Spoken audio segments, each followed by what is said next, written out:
En este video haremos un repaso completo por los postulados del conductismo. Repasaremos el condicionamiento clásico, el condicionamiento operante, los postulados fundamentales y un poco su aplicación terapéutica. Como bibliografía recomendada estaré citando el libro de Introducción al Conductismo a través de Skinner y Pavlov de la colección Comprende la Psicología, la cual es bastante didáctica. Comencemos.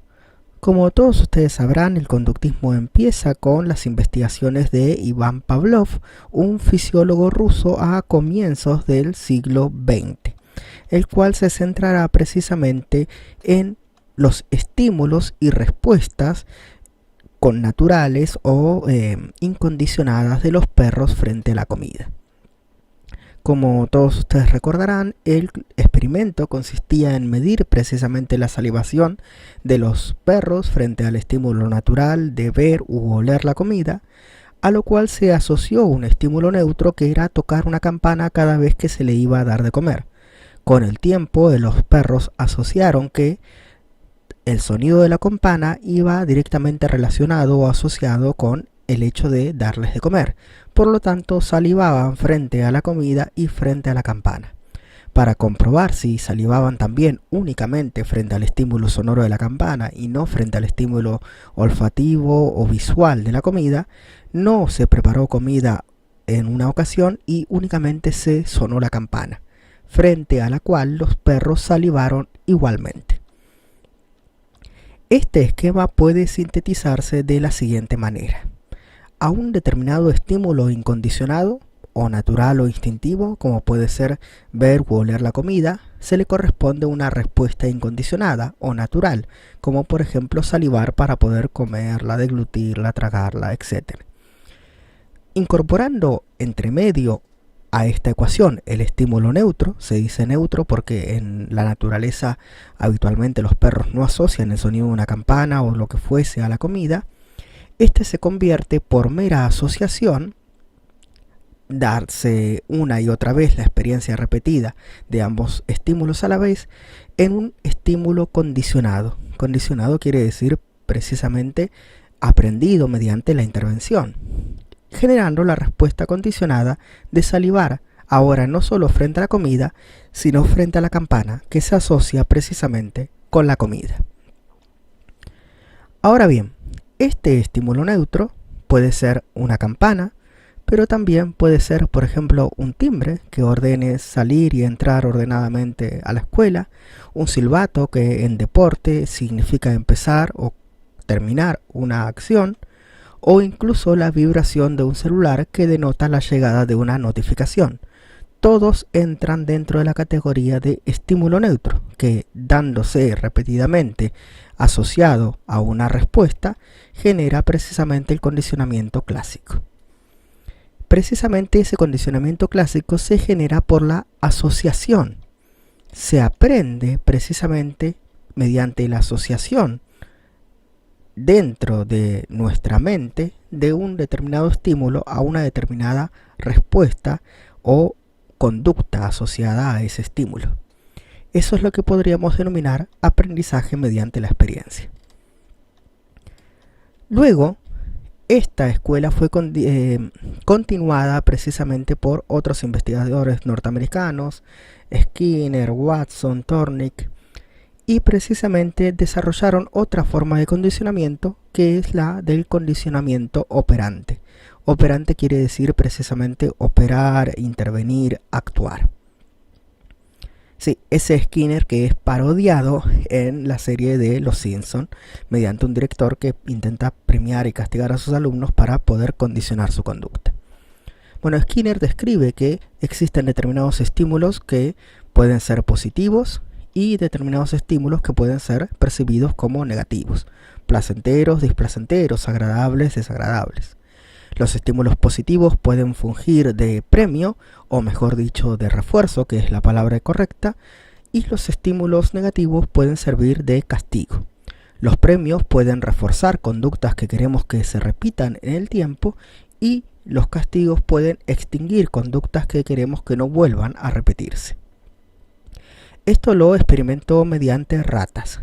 Se ponía a la rata en una cajita en la cual una con determinado estímulo visual, que era un color y una palanca, le permitía a la rata, si tocaba la palanca, hacerse con comida.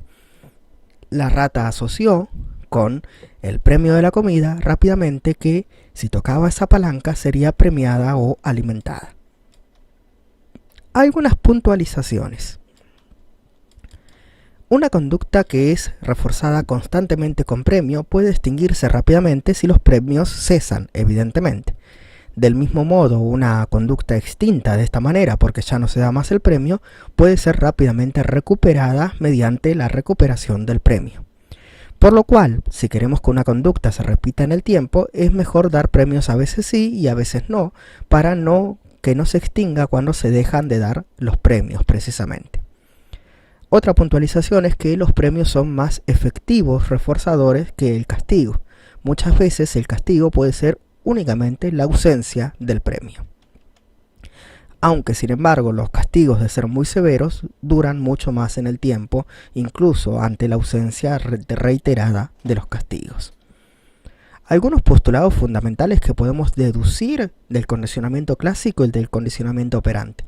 Estos son los pilares del conductismo. Uno es que nacemos como una tabula rasa, el típico o clásico pizarrón en blanco.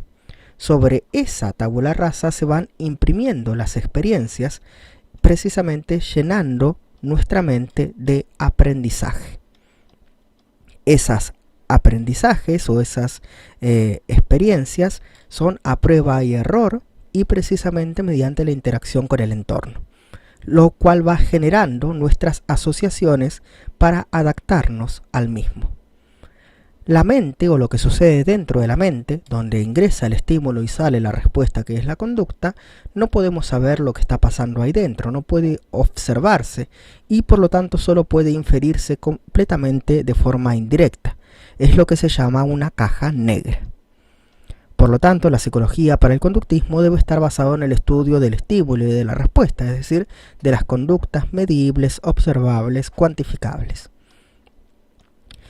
Hay aprendizajes que pueden ser desadaptativos, es decir, por haber criado o educadonos en un entorno no idóneo o erróneo, podemos adquirir conductas que no son apropiadas para la sociedad, el trabajo, la educación o la comunidad en la que debemos insertarnos.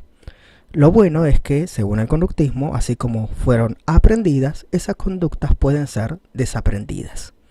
De hecho, la terapia conductista está basado en eso, en desasociar o desaprender esas determinadas respuestas frente a determinados estímulos. Así, por ejemplo, frente a la fobia a animales, frente a la fobia social, frente al estrés o la ansiedad, el conductismo planteará la desinhibición, la relajación frente a esos estímulos, imaginarse uno en esas situaciones y en última instancia la exposición directa a los estímulos. Por ejemplo, una persona que tuviese miedo a las alturas, exponerse paulatina y periódicamente para desensibilizarse a mayores alturas. Una persona que tuviese miedo a volar, imaginarse estando en el avión, tratando de relajarse y finalmente subir a un avión. Es decir, ir practicando las nuevas conductas o las nuevas respuestas frente a un mismo estímulo. Esto es lo que se suele denominar la terapia de desensibilización. Otro teórico conductista, el psicólogo Bandura, postula precisamente que aprendemos mediante la imitación de determinados modelos conductuales, los cuales suelen ser nuestros padres. Por lo tanto, parte de la terapia será aprender de modelos diferentes, si han sido nuestros padres, nuestros educadores, nuestros tutores, los que nos han transmitido o nos han enseñado una conducta desadaptativa. Otra terapia típicamente conductista es la economía de fichas, siendo cada ficha un premio y perderlas y empezar de vuelta el castigo. Por ejemplo, en la terapia de rehabilitación frente a las adicciones, como por ejemplo el alcoholismo. Hasta aquí nuestro brevísimo, curioso y caótico repaso por el conductismo, condicionamiento clásico, operante y los postulados fundamentales.